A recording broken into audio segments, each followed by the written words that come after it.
rigged, man, it's time to break free. Eyes wide open, gotta see what I see. Standing on the front lines, fighting for the truth. Lift the veil of lies, it's time to be the proof. Take a stand, don't you back down.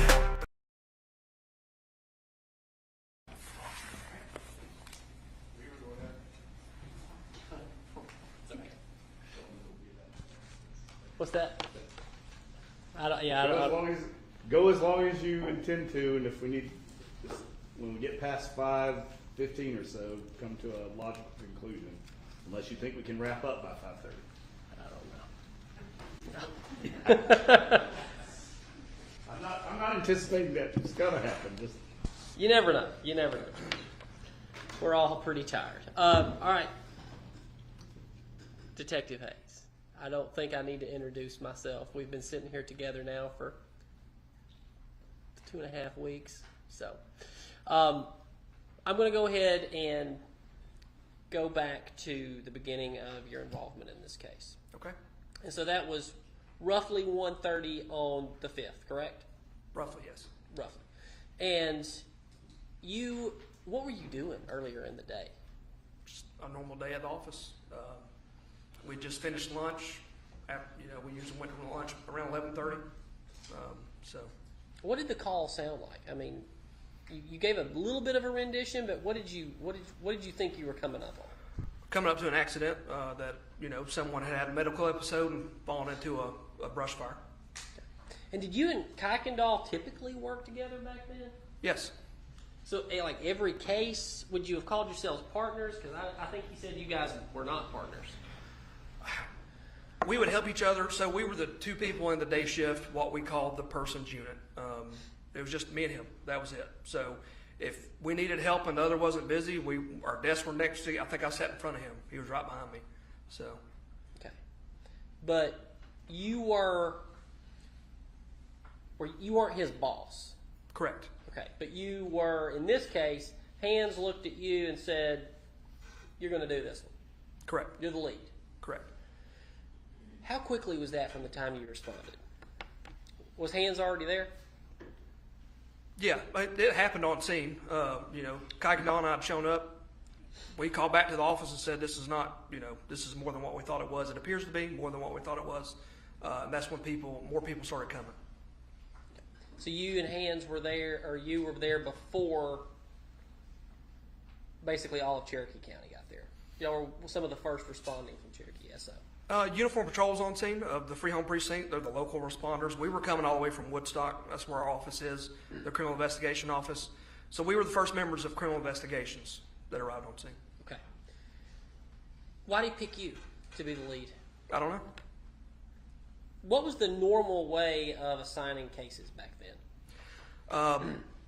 If it was a case that Uniform Patrol had taken a report on and CID response wasn't required, Sergeant Hans, Detective Kuykendall, or myself, we would come in every morning and we would review cases, decide which cases to screen, and that means those don't have enough solvability factors.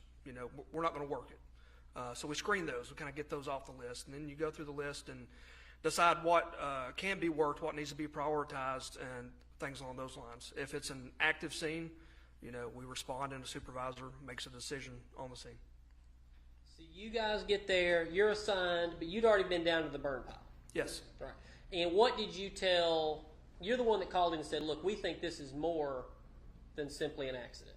I don't remember if I called him or Kuykendall. I believe Kuykendall probably called back to the South Annex. He's the one that said this is more than an accident, Kuykendall. We both looked at it and we're like, well, this is not what we expected to see when we got here. So we need more eyes on scene. We need to let our supervisors know. Right. What training at that point, which I know now, obviously since this case, you've probably learned a lot about this kind of stuff.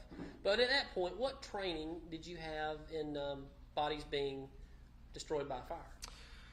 Early in my criminal investigations career, I did help with it was a murder-suicide where the defendant, or the suspect, there was no defendant, burned the house down on top of the family. So I had responded to that scene. I had seen bodies that had been burned up in a fire. As far as formal training, actually being taught in a class, I don't think I had any at the time. Correct. Just in the field, you had that one case. And then this case came along. Correct. And now you have more formal training than probably you ever could have imagined. Correct. Okay.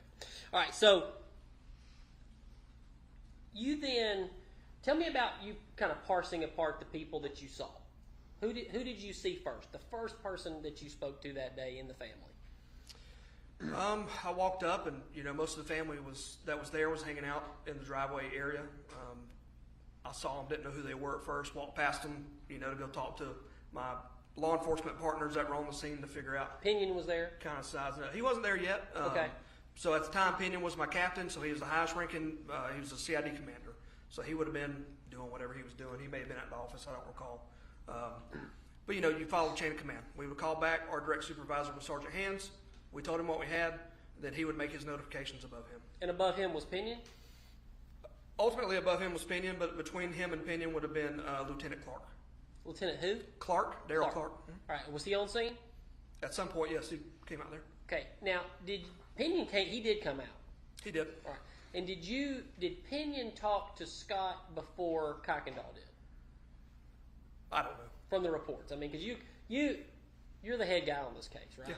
I mean, you've been sitting here for the whole time, and we're going to talk a lot about every aspect of this. And I'm going to do everything I can. I don't think I'm going to get this finished by 5:30 today, but I'm going to try. But you ultimately, the buck stops with you, correct? Not necessarily. I was named the lead detective, which in my eyes meant, when I hate to call it fun, but when the crime scene, when everything's over and all the work on the back end happens, the search warrants and all that, I'm the guy that gets to sit on the stand and talk about it all at the end, basically. So on the scene, there was multiple lieutenants, multiple sergeants, a captain, all them. They outrank me. So even though I'm lead detective, if I say I think we need to do this and they say otherwise, I have to do what they tell me. And that's kind of what's come across, I think, to the jury is really nobody can put their finger on who's really in charge of this investigation. Would you say that's fair? I can see how it would come across that way, yes. Okay. All right, so how did it get decided that you would go spend, which obviously you didn't know how long you were going to talk to Melody, because it was within 30 minutes of you arriving that you sat down on the porch and talked to her. Mm-hmm. How did you and Kuykendall say, well, I'll talk to Melody, you talk to Scott? I don't recall exactly how the decision was made. It would have been between Detective Kuykendall and I, or Sergeant Hands, of, you go talk to this person, you go talk to this person.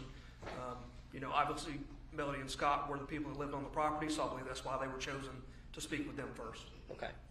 So when was the first time, which the jury has heard your whole recording, which, I mean, there's, hours, obviously, of these recordings with Melody. But when did you and Kuykendall reconvene after he took Scott and set Scott in the car and you got done with Melody? Do you remember? I don't remember exactly when. It would have been sometime after that. Okay, what do you remember Kuykendall said to you? I remember hearing about, more information about the gun that Scott was saying was missing. So you say more information. Prior to that, had any of the on-scene witnesses said, this guy Scott Farris says there's a gun missing? I think Scott was telling the initial arriving officers as they were getting there. So you'd already heard that? Yes. Before you sat down and talked to Melody? Yes. Okay, all right. And I don't think you brought any of that up with her in the first interview, right? I don't recall if I did. I don't think I did. All right. So let's go back to Kuykendall. So Kuykendall, he kind of goes in, gets him in the car, talks to him. Jury's heard that, or at least his rendition of that and Scott's rendition of that. But what did he tell you, Kuykendall?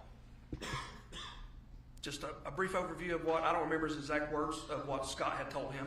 He would have told me what he felt was important from his conversation that I should know, is the best way I can put it. So definitely, I recall learning more about this missing gun, like what piece of furniture, the story about it being a couple weeks prior when he was down there about with the cable guy looking for the remote. I'm going to ask you this. I mean, did it not seem a little weird? I mean, you showed up. There's a body that's burned to the point of not being recognizable. Don't really necessarily know who it is at that point, right? Correct. Okay. And you've got Scott Farris over here talking about a bullet or a gun. Correct. Okay. Did you not think that was kind of odd? It caught me by surprise. Yeah, I mean, it caught my attention. Like no evidence in the house has been found yet of Which, by the way, when did you guys get the search warrant? I don't believe I was on scene. I did not author the first couple of search warrants. It was later that evening. I believe it was after the first bullet was found. The search rib warrants. cage. What's that now? I believe it was after the first bullet was found in the rib cage. Would have been the search warrant to get inside the house. Okay. So you guys weren't searching the house before the bullet was found?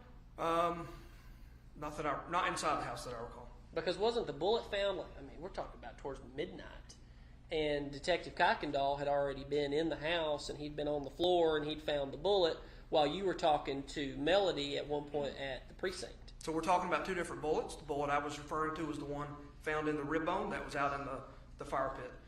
That was found in the evening, because I know I interviewed Melody the second time at about 9:30 at the Free Home Precinct, and I had discovered that prior to that interview. The bullet in the basement floor was found after that. So that's your testimony? Yes. Okay. So, but you were made aware of the bullet in the rib cage while you were talking to Melody at the 9:30? Or what time? No, it was before that. Okay. That was the reason for the second interview. We had new information that we needed to, Right. Just trying to get our bullets right. Which one you knew about first? The rib cage. Rib cage bullet. All right. Yes. But let's go back to, when did you leave the scene at Purcell Lane?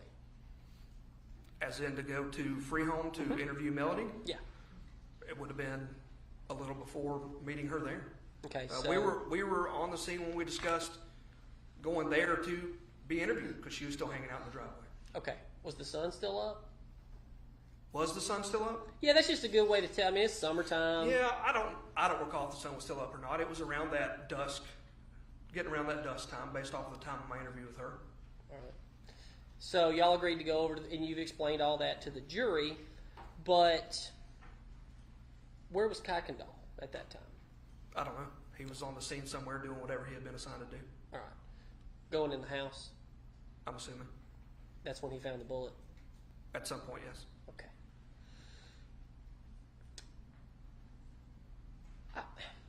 You've been sitting here. This is very unique that well, it is and it isn't, but you're the only witness that has sat here throughout this entire investigation because there's an exception that allows you to do that. Yes. As you've seen more and more and more of the on-scene investigation, you would agree with me that that did not go according to plan.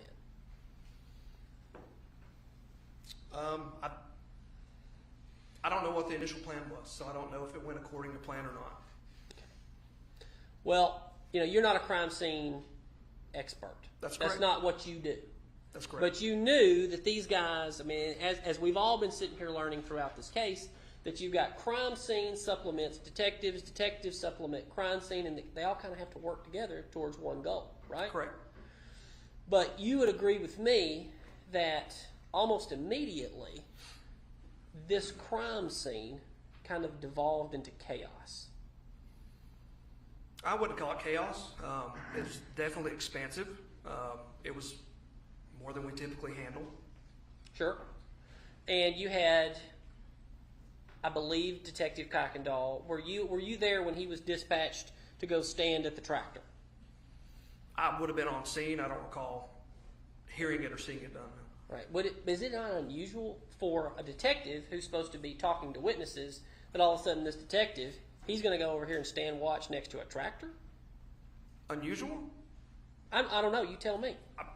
At the time, I don't know exactly how many people were on scene or who directed him to do it, but I wouldn't say it would be unusual. I've stood and helped crime scenes if I wasn't the lead detective multiple times. Okay. But he's already interviewed Scott, and then you guys, in that afternoon, were interviewing Chris. Emily shows up, Amanda, Melody, all these people, and somebody thought it was a good idea for Detective Kuykendall to go stand next to a tractor? I'm assuming so. Yes. Okay. Who was that? I don't know. It wasn't me. At one point, and I have to think, again, we've all been on this case for years, but sometimes I think, what was Hayes thinking at this moment? If I look over and if Michael Ray is over here trying to guard a tractor and we're in the middle of a very serious trial, I would be kind of angry about that.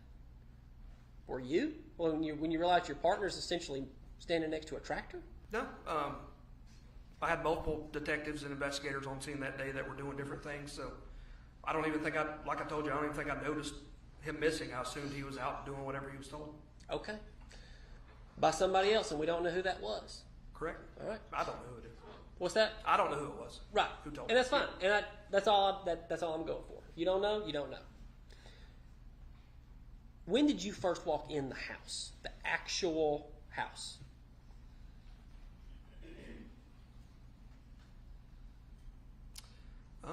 I don't recall. It may have been that next morning. Is that when you found the shirt?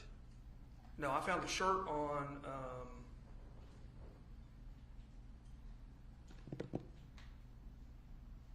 Saturday or Sunday. I can't remember. I don't recall exactly the day. No. Okay. It was. We were closing down the what we call closing down the search warrant. We were getting ready to release the house. Okay. All right. So I'll come back. So you didn't find the shirt that day. So I'm going to come back to the shirt. I've actually got the shirt pulled. I'm going to have that ready for the jury to see, and the shoes. But was that the first time you went in the house? Was that the first Like time? Saturday, Sunday? No, that would not have been the first time. No. Would it have been Friday, or did you go into the house at all on Thursday? I believe it would have been Friday. Okay. So after all these interviews with Melody, it's after that you went into the house for the first time. I believe so. Yes. Okay, because all your interviews with Melody Farris were completed by lunch on Friday, right? Yes. That would be the 6th. Correct. Friday the 6th. We're done. There's never another interview. That's it. Right. Okay. All right. So going back to the crime scene itself. When did you begin to actually learn what they were finding on the crime scene or not finding? Throughout the case, you could hear in the interviews that we played. It sounded like you're getting phone calls and texts. Phone calls, text messages. Hey, step out. Stuff like that. I mean, that's kind of annoying, isn't it? Absolutely. You're over here trying to do your job, and you're trying to interview a witness, and somebody's constantly distracting you. Yes. And it seemed like it was different people. At times. All right. What are you supposed to do in that situation, Hayes? What am I supposed to do? Right. What do you do when you're getting all this conflicting information? How do you parse through that? Deal with it as it comes the best I can. You heard my phone going off in the interview at times. I'd ignore stuff, and then the phone would keep ringing, and I'd step out and answer. And some of it was, hey, what is she saying? Is there anything else we need? Asking for information from me based off of what I'm doing. Other was passing information along to me. Okay.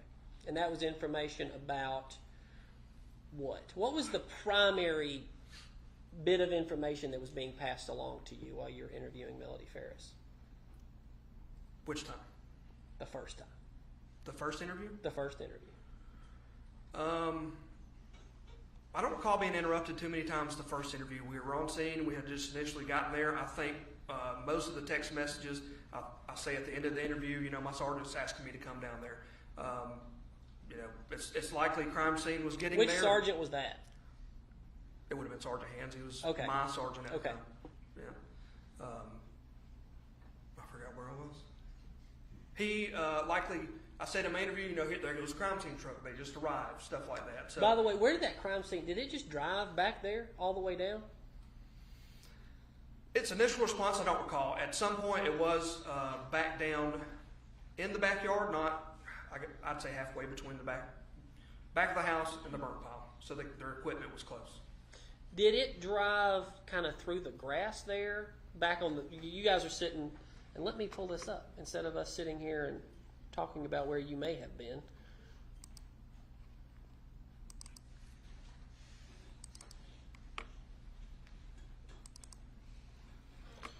Were y'all sitting on this porch? The bottom patio on the concrete? So below that? Below that porch, Okay. yes. Outside of, I believe it was Gary's office door. So down here? Correct. Okay. See if I can find a better photo of that. Behind these trees is where you guys would have sat? Yes, near the back.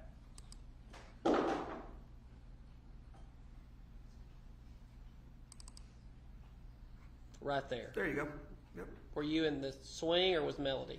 Melody was in swing. All right. So did the crime scene truck drive down through the grass right here? No. Where did it drive? It went down the driveway. When you hear me in my interview say, there's a crime scene truck. Okay. I heard something coming, turned around and looked. It was coming down the driveway. I believe it may have made a wrong turn and went up towards the Chicken barn. coops? No, like towards the barn and people were kind of waving it to come back to the house. But after it got in the driveway, I don't know because I continued to interview Melody. Okay. Did you ever see it drive down to the burn pile itself? I did not see it drive down there.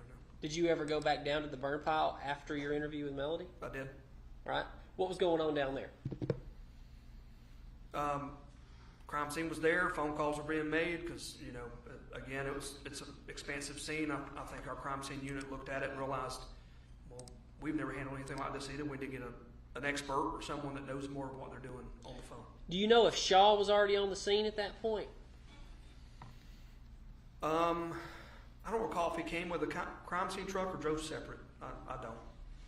A lot of people showed up during my interview with Melody. When I compare from when I was told to go interviewed her for a little over an hour and then came back, there was a lot more people on scene.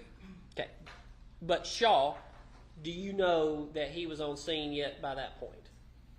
I don't recall exactly when here. I believe he was. He was one of the first responding crime scene supervisors, so he'd be out there to size it up. So that's kind of leading into my next question. So Okay. he gets assigned to be crime scene supervisor, and you are detective, right? Correct. So how much were you two communicating? Throughout the night, periodically. Okay. Can you remember and explain that to the jury? And again, I was fortunate enough to get to hear him testify, and I know what he did. His knowledge was around the burn pile. So he was the crime scene unit supervisor on a regular day. He's a sergeant, so everything kind of went through him. But on this day, he was over the burn pile area. So any information he would have relayed to me would have came from that burn pile area. How he assigned his unit, his people to different areas of the house, or who was supervising them, or who was in charge of what, I can't answer that. You don't know? I don't know. Did you ever, that afternoon, walk over to the barn? On the afternoon of the 5th. 5th. Thursday the 5th. I don't recall if it was on the 5th. I know I walked over there, and it was daytime. It was hot. The first day you guys arrived. Right. You don't remember if you walked over there or not? I don't. Okay. So the sum total of what you did on the scene on the 5th was talk to Melody. Did you talk to anybody else that you can remember? Yes. Who? Amanda Farris. Talk about that interview, if you don't mind. It was short. I spoke with her, started asking her questions. I didn't know she'd already been interviewed by somebody else, so it was very short. Okay. What have you ever gathered or learned from Amanda? I mean, that's one of the 4 Farris children, correct? Correct. All right. And she's not testified at this time, correct? Correct. All right. So what have you learned from Amanda? She Um, was no- on scene, right? She was on scene. I didn't learn much because I spoke with her briefly. She basically said I was here to pick up my fiance's daughter, Cameron, which is Chad Bruce's daughter. And when she got there, she learned her dad was missing. They started looking for him, found what they found in the burn pile, and she basically made the comment, I already told, I think it was Sergeant Hans this, and I said, I didn't know you'd already been interviewed. She was upset. I wasn't going to make her go back through, what she saw right then. So I ended the interview and moved on, and I never spoke to her again. I've been meaning to ask you this, because we have sat here and listened to these recordings forever, and that was before body cams really came into which did detectives use body cams even now? Yes. Y'all put body cams on to interview people. It depends. So some people do. I believe what the policy states, if you're going to a pre-planned, like if you're going to go serve a search warrant, detectives are supposed to wear them. Sure. But natural deaths, things like that, you can record however you want. Okay. But to interview folks, you typically wouldn't want to put a camera on and just have it right in their face, right? Yeah, I mean, it would depend.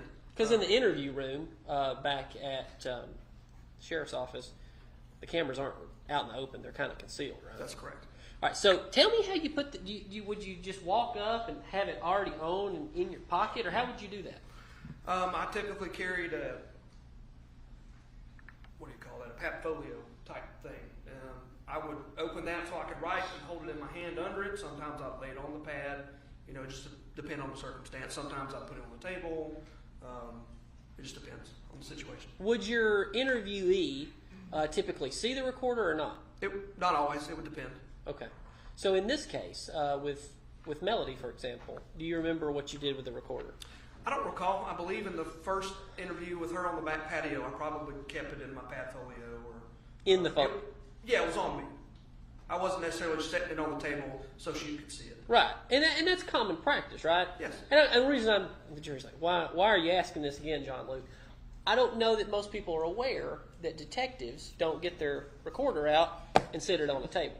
Correct. Typically, you keep it in your pocket. Some people will. I don't like mine in my pocket because if it moves around on the mic, you know, like when I wrote this one, it'll bust your eardrums if you got headphones on listening to your recording later. So, and sometimes it muffles the sound. So I typically never put mine in my pocket. It would be in my hand, under the padfolio, something like that. But concealed. Yes.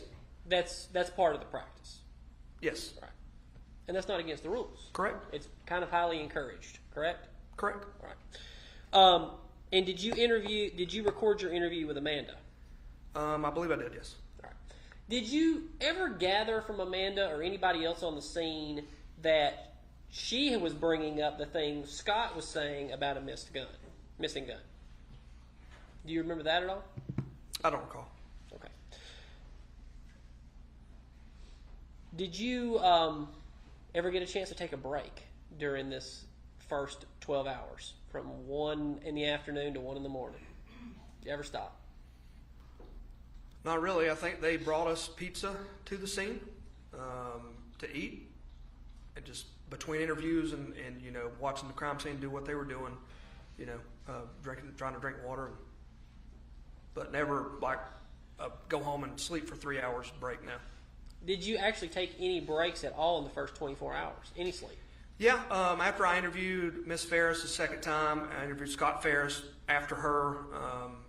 I believe I went home for a few hours, but I was back early the next morning to interview Miss Farris again. Okay. Did you,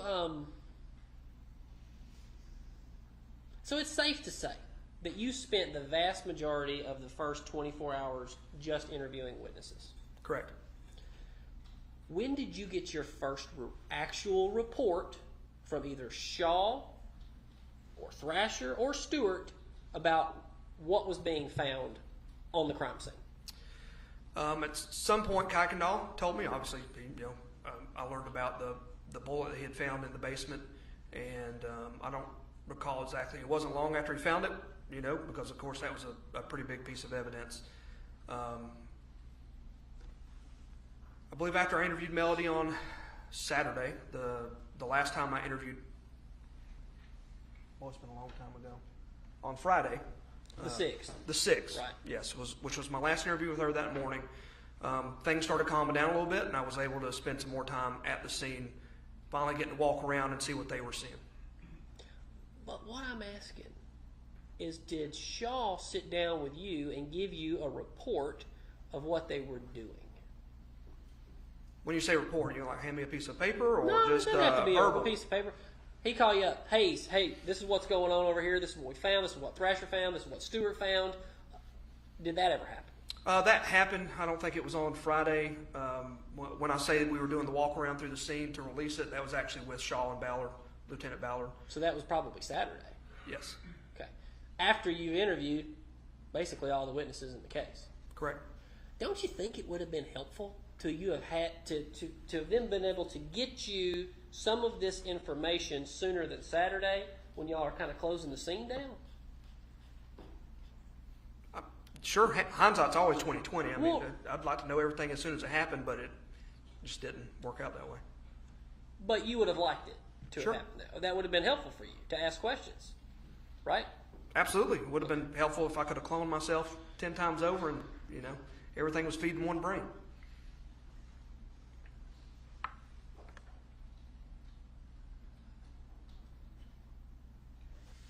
Okay. Why was Kuykendall back at the house?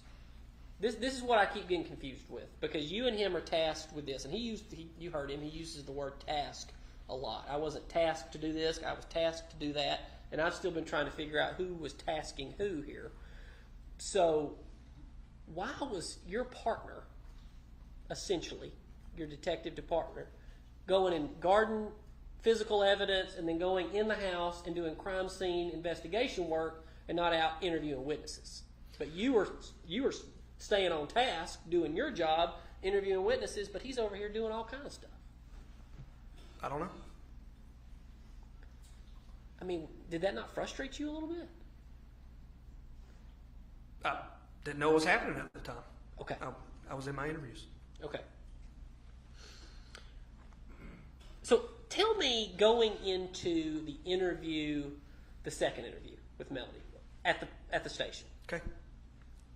The fire station, I believe, or community center. Yeah, it's the precinct, the sheriff's office precinct, fire station, and community center. It's everything, all in one out there. Yes. In Freeholm. Correct. Okay. So you're out there preparing that. You explained to the jury the area you did the interviews and all these things. But what was your plan going into the interview with Melody? To get the truth.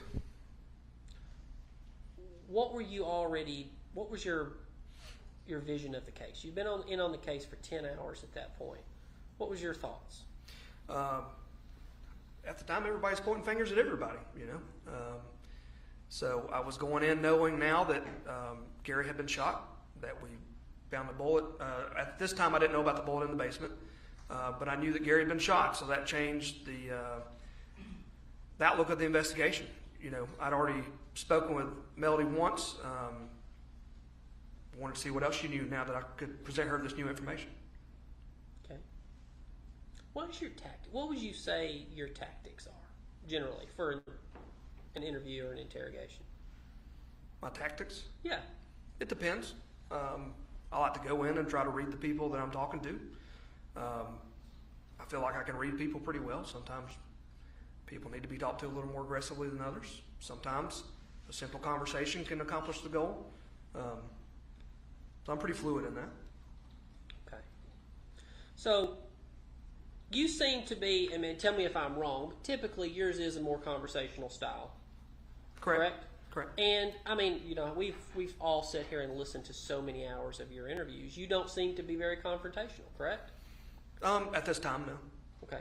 Never really in any of these interviews you seem to be the one that was like, Pope was brought in up in Tennessee to be confrontational, correct? Mm-hmm. Correct. And then in this one, as much as I guess he can be because he's always apologizing, Kuykendall was the confrontational one. Yeah, I'd listen to the interview. I'd agree with that. Okay. So was that predetermined or just something that happened? No. With which one? Not with Pope. I think y'all determined in advance he was going to be the bad cop. With Kuykendall? With Kuykendall. It wasn't predetermined. That interview happened pretty quickly after the bullet in the rib bone was found, and he and I had done so many interviews together in the past because most of our criminal investigations career we've worked together in some form or fashion, and we read each other pretty good. I know when to shut up. When he's talking, he knows when I butt in to listen and things like that. Well, it sounded like he did a lot of talking in that interview. He always does. Okay. Maybe sometimes when he's under cross-examination. He's probably going to be mad when he goes back and watches this. But I want to get to something. So, you guys already knew essentially about her having a relationship with Rusty Barton. When did you find out about it? Yep. Family members, I don't recall. Obviously, I think Scott had mentioned it, the name Rusty Barton. Then we found eventually had found that credit card. Which Kuykendall found, I believe. I don't recall who. Okay. All right, so you had heard it from family members already. You knew that Scott had said there's a missing gun and there's a rusty Bart, right? And the Ted Wiley, yes. And Ted, you already knew about Ted Wiley, a guy from 10 years ago. Right. Right, but, you know, she's not over here, and the district attorney's office kind of questioned about things that she didn't bring up and things like that. You know, you've been doing this for a long time, Hayes. People don't typically bring up extramarital relationships in interviews right away, right? They typically don't offer the information, no. They don't. Right. So that's not unusual, right? I'd agree with that. Okay. So going into, it's safe to say, did you know about any extramarital relationships going into the first interview sitting on the porch? I don't believe I did at that time. Okay. But you did already know about the gun I'd heard mention of it. going into that interview Correct.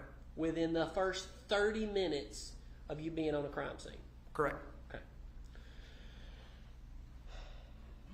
But you didn't know about the affair. I don't believe I did. All right. But you knew about the affair by the time we get to the station that night. Yes. Did you know anything more, like any details about the affair? Can you remember? I believe the statement was that she would disappear up to Tennessee, and you know the people that Miss Barton that she was going up there to visit and take care of, and Martha Jane. Martha Jane. All right. Martha So Jane you already Barton. knew about Martha Jane. Yes. So it's safe. I mean, we've all been together now, and I keep saying that, but it's unique for me to cross-examine somebody who has sat here and had 2.5 weeks to study for the exam. Yes. But it's safe to say that you knew all the cast and characters that this jury knows about right now within about the first 6 hours of you being on scene. Most of them, yes. I'd say that's fair. The primary yeah. people on that picture board that the district attorney's office printed out, and you knew about it. Yes. Even some of them you'd say you knew about within 2 hours, the vast majority of them. Yes. Okay. How do you think that framed the way you thought for the rest of this case? Knowing how many people were involved or that names were brought up? Kind of generally what you already knew. You knew that there was a spouse and she was having an affair, and you have a son that says a gun is missing. Mm-hmm. Have you noticed that has been the general theme of y'all's case since within the first hour of arriving on scene? We were told that pretty early arriving on scene, and as we continued to investigate it, the evidence continued to point that way. Okay. All right. So let's go back to the scene, because I want to kind of get to this point. You know, you go back to the scene after her interviews, and Hegwood, you collected some evidence, did you not? Church. How do I get into this? Do I need gloves?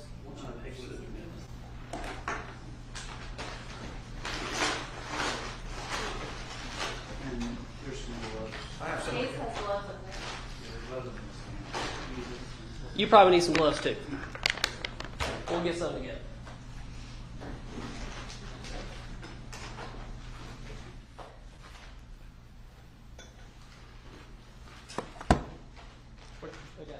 I'll give you the shoes back.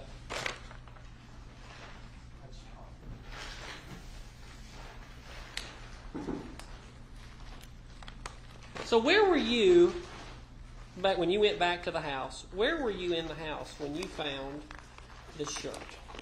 The shirt, the master bedroom closet. Okay. And doing a terrible job. Johnny Cochran would be upset with me putting on these gloves. All right, I got it. I'm going to do this with one glove. And Hegwood, I'm going to pull this out. Yes, sir. Thank you, sir. Okay. May I approach, Your Honor? Okay. If you could hold that up. Open. You could open it. We've seen pictures, but sometimes I think we should look at the real things. Is that the shirt that you found? I mean, it's okay if you don't remember, but... Yes. All right. Tell me what drew your attention to this shirt. At the time, it was a little darker back then. I think in the the packaging, some of the soot has been wiped away, but there was what appeared to be. You think that was soot? Mhm. That's what you said? That's what it looked like to me. Okay. And was it in a... All right, there's all kinds of circles drawn on this. Yeah, there is now. What is this stuff? Did you notice any of this? When I pulled it out and handed it off, we all started looking at it. And, I had 2 crime scene detectives there with me. Do you remember which ones? It was Shaw, I know, was with me because we were doing the walk through the house. And Ballard was on scene because he was called over as well. That big cutting, we started seeing stains that looked like they were possibly blood. Right. Now I got to ask you this: Did you say to Your Honor? Could you turn on the overhead, please?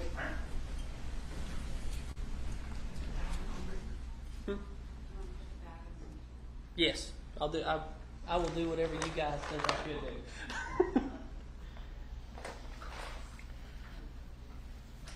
All right. So this is the spot you're talking about right here. Correct. All right. Which could be any number of things. Yes? I agree. Dirt, you name it. Could be. Did you ever look over at Shaw and say, "Hey, Shaw, can we do a test to see if this is soot?" No. All right. Did Shaw look over at you and say, "We got a really good soot test. I can check for that." No. Well, then how? You don't really know what this is supposed to be, right? Well, not scientifically, I can know. My guesstimate is from looking at it. It's just a guesstimate from looking at it, but it Sure. could be any number of things, right? I agree with that. All right. And then the blood, we got cuttings and all this stuff. We got cutting of blood up here. This is the hole that was cut out. That was where the blood was found. Yes. And you were made aware at least later that was just Melody's blood, right? You knew that. Yes. Okay. You know that now. I do now. Okay. Did you ever ask anybody on scene what she was wearing and when she was wearing this shirt? No. Okay. The shoes. Where did they go?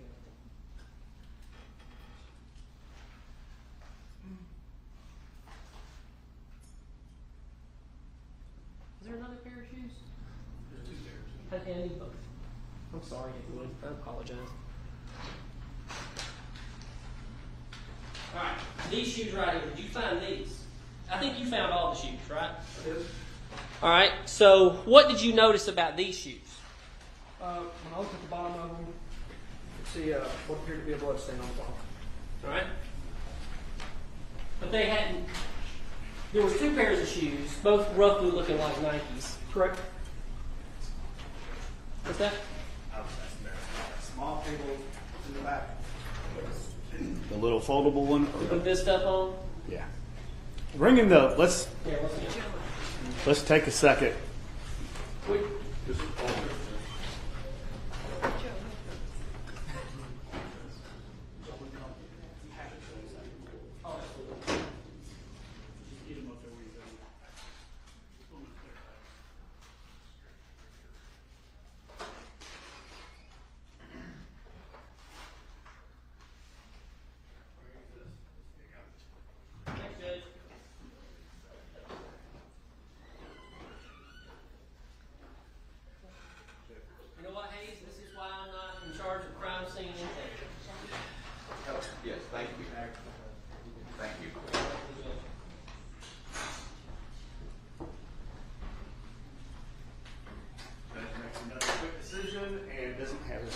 can't get back in this.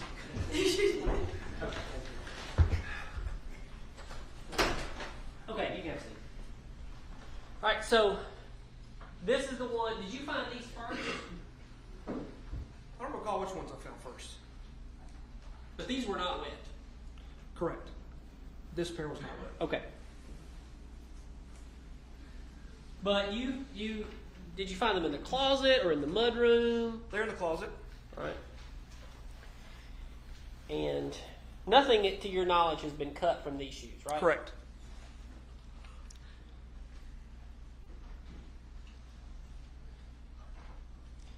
So this, I believe, is what you guys continue to be blood. And we know it's been 6 years since this, but this was the blood spot right up here? Yes, the dark spot under the red, under your thumb, yeah. Right here. Yes. Was there any other blood that you knew of on these shoes? Not that I knew of that I could see. Okay. There's some markings up here.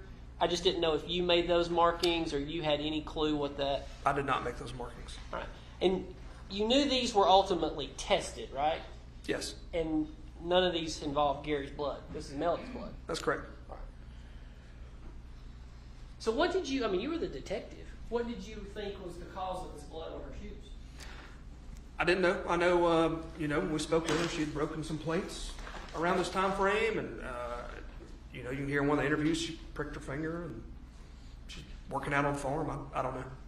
Did you ever go through any of the phone dumps in this case? They've been admitted through you, so did you go through them? Some of them, yes. Did you ever see the picture of Melody's bleeding finger? I did eventually, yes. I know what you're talking about. Okay, so would you think that would be maybe when she got the blood on the shoes? Could have. But you don't know? I don't know. All right. But it was her blood? Yes. Right. All right, now I'm going to approach with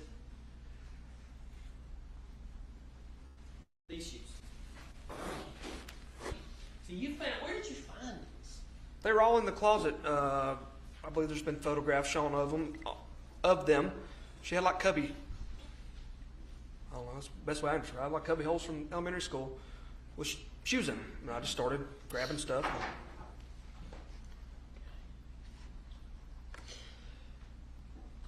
But you testified earlier that you felt these shoes. Now, I think I heard you say you had gloves on. Yes. Just like we do now. Mm-hmm. So, how could you tell they were wet? They were cold. Okay. Colder than the other pair. But did you see any water beating off, or did you squeeze it and have any water drops come out? No. Right. And these shoes, were they tested? Do you know? I don't know. I believe a spot, Sergeant Shaw on the scene had swabbed a spot on one of them and did the presumptive test, and it was negative. Negative for blood. No, there was nothing on these shoes. Correct. Okay.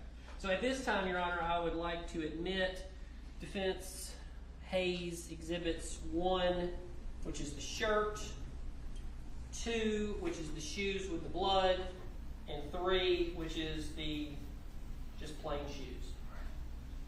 Any objections? All right, they're admitted.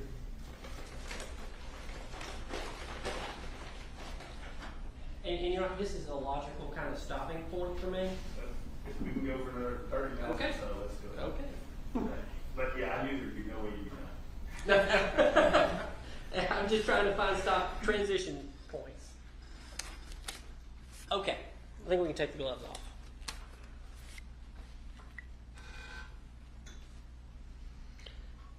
I want to go now and talk about the there's like you said, you testified earlier, and I think that was one of the most informative pieces of information about being a detective.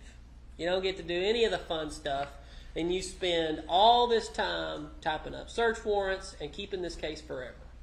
That's what a detective is. It's not fun like being on TV, right? It's any type of law enforcement. It's 90% paperwork and 10% fun, if that.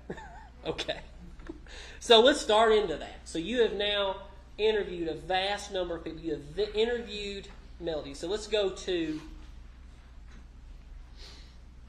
I think the interview started about 9 o'clock. You testified earlier too on the 6th with Melody. That's the last interview. Correct. Went on for 3 or 4 hours. What'd you do after that? After this long interview with Melody? Is, You're talking about specifically on Friday? yes, sir. They were still searching. I'd gone to the scene at some point. They were still out there searching. Probably gone home and got some more rest as well. Okay, so you went home and got a little rest. When did you guys, I don't know if this was the point you started tasking, where was Kuykendall getting his tasks from that he testified to? I don't know. Not from you. Some of them may have been from me, but mostly, yeah, someone else in the early stages, the first couple of days. Okay. So how did you guys break up responsibilities from this point forward? As far as, because it looked like Kuykendall kind of went off and maybe started checking alibis. Would you say that's right? Mm-hmm. All right. How did you guys decide that? You know, again, supervisors were directing people what to do because I wasn't there the entire time. So sometimes we made decisions and checked things on our own based off of the interviews that we had done, followed up on our own information that we had obtained.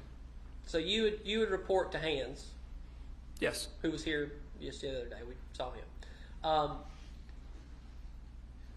You would report to Hans. Who would he report to? The next person above him would be Lieutenant Clark. Whether he was following the chain of command or not, I don't know. You don't know. So Hans and Clark would be giving out responsibilities Correct. simultaneously. Sometimes. So who was you were talking to Hans? Mm-hmm. Who was Kuykendall talking to? I don't know. Okay, all right. So where did the idea come from to separate and go to Tennessee versus go check out alibis? Because you went to Tennessee next, right? No, I didn't go to Tennessee until Tuesday. You went on the 10th, I believe. Of the next week, on the 10th. That Monday, I called, started checking alibis. I called Ted and Philip, checking on Scott's alibi. Okay. Why did you not take Kuykendall with you to Tennessee? At some point in the early stages of this, Kuykendall started working another homicide investigation Okay. that had come in. So Kuykendall at some point became not available to me. I don't recall if that was this instance or not, but in the early stages of it, because I remember Kuykendall wasn't very happy that he had to go do something else. He wanted to stay on this case with me. Pope was available. I know Pope. I know his style. I know he's good at what he does. I think I asked him if he wanted to ride up with me because when I was told I was going, and when the decision made I was going, they're like, pick somebody, make the arrangements, get up there. So Pope was your pick, and Yes. that's why he went with you. Yes. Y'all make that decision on Monday the 9th? Yes, I believe so. Do you know when that other case was that started to take Kuykendall's attention? I don't remember exactly. I just remember it's in the early stages of this. All right. So you've sat here, again, very unique. You've sat here and you've watched this day after day after day after day after day. And you're the lead. You're the guy that's had to come in here and answer to all this. But at what point do you think that it would have been appropriate to do the next level of checking, i.e., looking into Chris's alibis? More than just talking to Jenna, which, did you ever listen to that phone call, by the way? Which phone call? The phone call that Kuykendall had with Jenna. At some point, not in the early stages of this. Did that not come off as weird to you? Yeah. I mean, yes and no. Okay. Well, so why yes and why no? I mean, I'm assuming you're talking about the way it ended abruptly. Not everybody likes to talk to the police. Some people are busy. They got things to do. Okay. Some people are told by other people not to talk to the police. So, just... Okay. But what was weird about it? Her cutting off the interview? All right. You got to answer. Yes, I'm sorry. Yes. But also that somewhere in there, and you've heard this now too, and I don't know if you were aware of this at the time or if Kuykendall reported it back, that Chris slept alone that night. Mm-hmm. Yes. You knew that. When did you know that? I don't That's recall. what I'm trying to get at. I don't recall exactly when I found that out. Right. So Kuykendall didn't call you, and then you didn't then say, okay, I think it would be appropriate now for you to get a phone dump on Chris so we know where he was at. Did he ever even call you and tell you this stuff? We spoke daily. I don't recall the content of the conversations. Okay. And did you guys ever do any kind of geofence to track where Chris was? The only geofence we did was of the property. Just of the property? Yeah, Priscilla. But not of Chris's phone specifically? We did his cell phone records. I know we did some cell tower dumps. I'm not going to explain those and how they worked. But of, you didn't- of the property. None of that. You don't know how any of that turned out? I know we used it to verify some of Chris's statements, and nothing showed that he came back to the property when he said he was away from there. So far as you know? Correct. Okay. But you didn't have anything to do with that part? That data was, those search warrants were being written by someone else. When the data would come in, that data would be forwarded to the intelligence unit. They would process the data or do whatever, and then, give us information back. Eventually. But again, you heard what your partner was doing, that there was a Pokey City or Poke Bowl or whatever the name of the restaurant was near where he lived, and Kuykendall didn't go down there and even interview anybody. Do you think that was a good decision? I don't know what was going through his head at the time, or whoever made the decision not to do that. Okay. And did you think it was strange that nobody saw Chris from the time that he went to bed to the time that it was about 9 or 10 o'clock the next morning out at the Peachtree Road Race? That's a huge amount of time. Wouldn't you agree?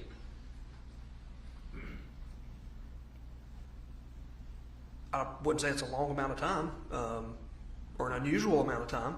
I don't know when everyone else woke up or... But it's the night that you guys are contending that Gary Farris was murdered. Okay. The night of the 3rd into the 4th. I still think they have the Peachtree Road Race on the 4th of July.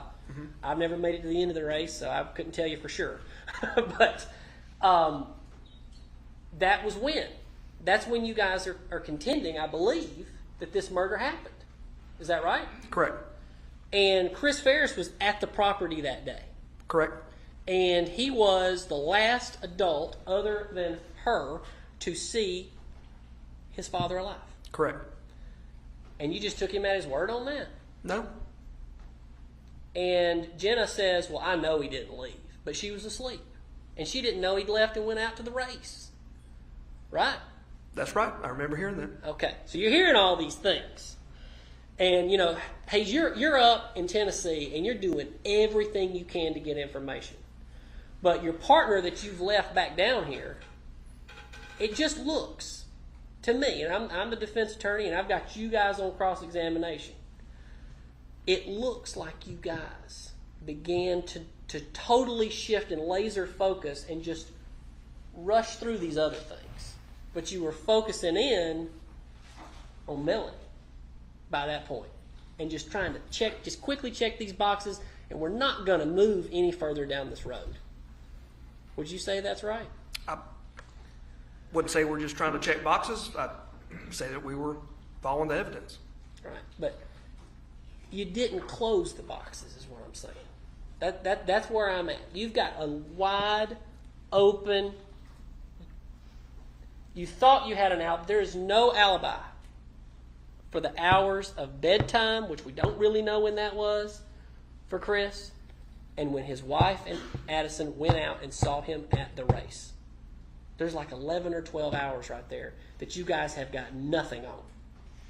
Phone records. We have his phone records. You've not brought in these phone records. Any of this, you're just saying that. Okay? Okay. All right. Judge, is there a question? That was a little argumentative. It was a little argumentative. It's not you.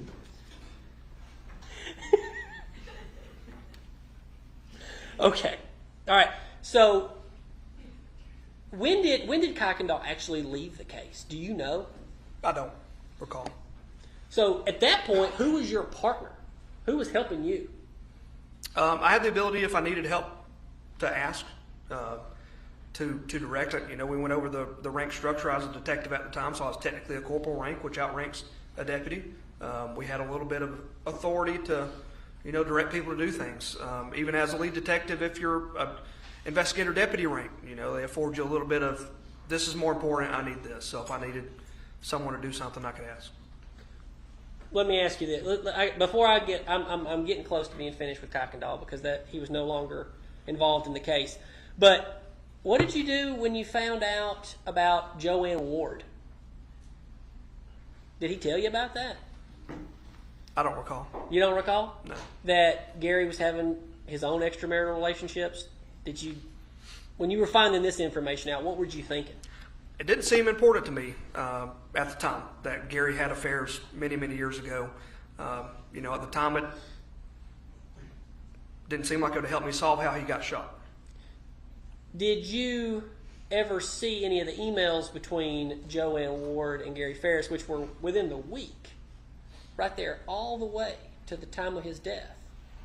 So that wasn't years ago. You can see that Gary was at least attempting to have a relationship with another woman. Did I ever see those? Yes. Did you see that? Yes or no? No. Okay. So Kuykendall, I don't think he necessarily got those, but he asked these questions. You just don't remember if he told you about that, do you? Correct. Okay. And Angela Phillips, when did you learn about her statements? Her initial statements or Both. the follow-up? Right. I interviewed her when she called back the second time I wanted to. I can find the date in my report. I don't recall the date. But it was later and it was you, right? Yes. And you're the one she disclosed this full relationship to, all the way Yes. back in the 90s. That Yes. she alleges that she can't remember if she had sex with him or not. That's correct. All right. So by that point in the interview, or in this investigation, you had essentially taken over all interviews because Kuykendall was not in the case anymore.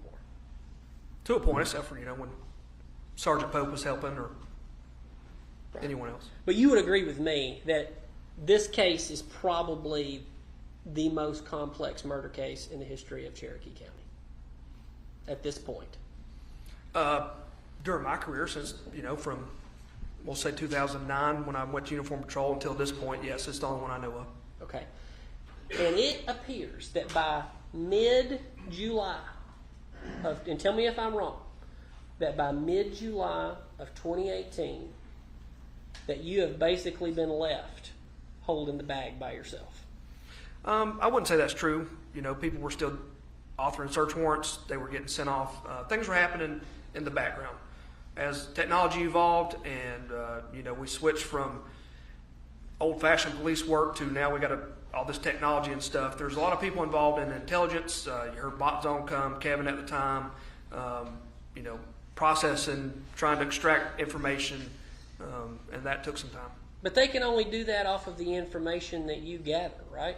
Yes. And so, again, for the year, if I had to say from July the 15th of 2018 to July of 2019, which is right about the time that you issued the warrant, which you're the one who signed the affidavit for the arrest warrant, correct? That's correct. All right. So in all that time, though, you were the guy. You didn't have a partner on the case, yes? Yes. Okay. Yes. Well, let me ask that question better. You didn't have a partner, correct? Correct. All right. Okay. So that was a lot for you to undertake on your own. Again, if I needed help, I asked for it. There were still multiple people in the background working on the investigation. Tell me about, as we began to transition into the interviews that you had with Chris and Scott. What led to that? For you to sit down and have an interview with both of them at the same time? We heard it said, I think it was in the interviews, you know, At one point, the entire family stopped talking to us. After several weeks, Chris and Scott decided that wasn't what they wanted to do, so they reached out to us, and I set up a time for them to come in. Okay. And tell me about that interview. It was basically just them reestablishing contact. They wanted to come in and see if they could gain any information from where we were in the investigation. They decided that they weren't going to follow the orders, the request, I should say, of the attorney and the rest of the family. That they wanted to stay in touch with us and help any way they could. So, and that you used the right word, Detective. That they did say they wanted to gain information from you. Mm-hmm. Did you not find that to be a little bit suspicious? No. Okay. But in cases when, would you have considered them suspects at that time? At that time? Yes. When this thing first started, the whole world was a suspect, and then, as Mr. Fogus put it, we started shrinking the world down. So I don't recall at this time if I would have considered them suspects. Okay. I don't recall at which points I considered them suspects and ruled them out and ruled them back in, or right, because you later ruled one of them back in, correct? I wouldn't say that's correct. Okay. Well, we'll talk about that, but let's go back to the center. They were asking you for information about the case, yes? They were asking if I could provide any, yes. And you did, yes? I don't recall. It's likely. Would have given them an update. Well, let's do this, because I don't want to sit here and start replaying interviews for you. What do you remember right now about that interview with Chris and Scott, other than they were asking you information about the case? Did you gather anything from them? I don't recall. Do you recall anything about that interview? Other than what I've already stated, not the specifics now. Okay. All right. But do you think it's bad practice to take two witnesses and put them in the room at the same time so they can hear each other talk? Are you guys not trained to not do that kind of thing? I mean, not specifically. We sometimes we use it as a tactic to put them together and see what they'll say together, and then separate them and talk to them again later and see what they say separate. Okay. So at that point, you say that Chris and Scott were not suspects in your mind, and that would have been by late July. I believe it was around the 24th, somewhere in there. You interviewed them. You already determined they're not suspects. Like I said, I don't recall labeling them a suspect or not. I don't. Do you ever remember in your mind? But you've used the word "shrink the world down." Mm-hmm. So I want to know when you shrank the world down. When did you do that?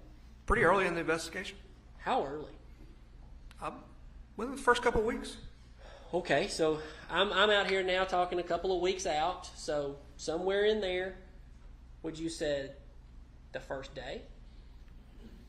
Or would after? I have begun shrinking the first day? Sure. Okay. Yeah. When I'm talking about shrinking it down to Melody. It was after that second interview, wasn't it?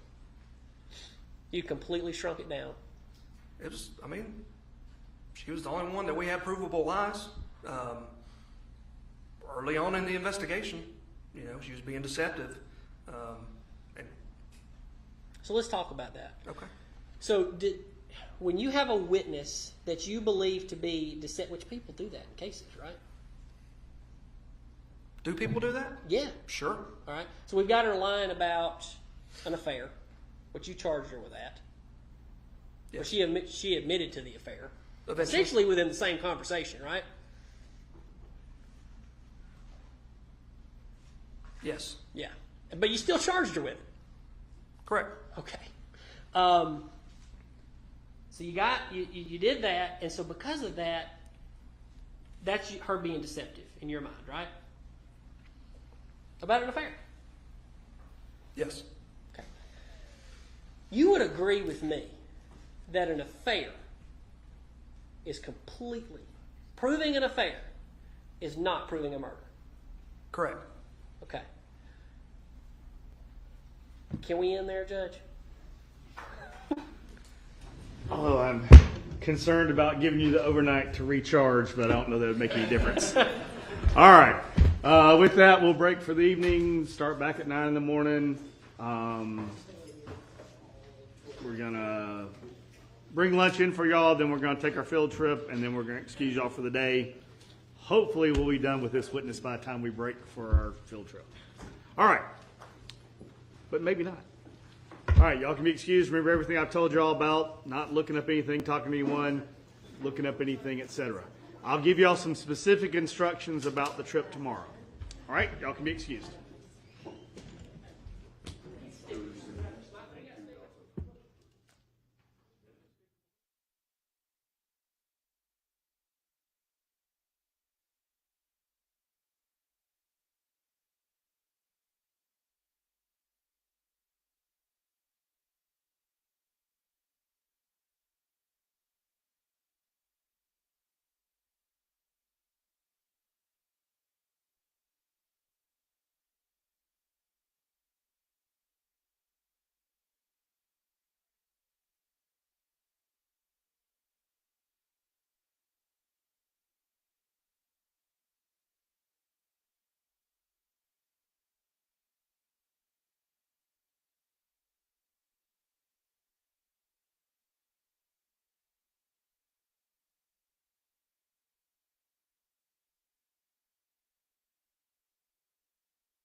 The system's rigged, man, it's time to break free.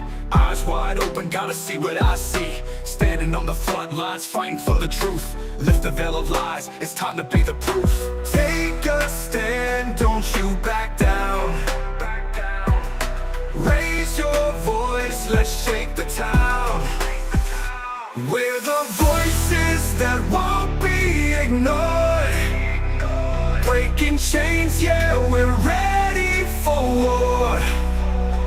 With the power of the people, we'll make them see a world of justice, united and free. United and free.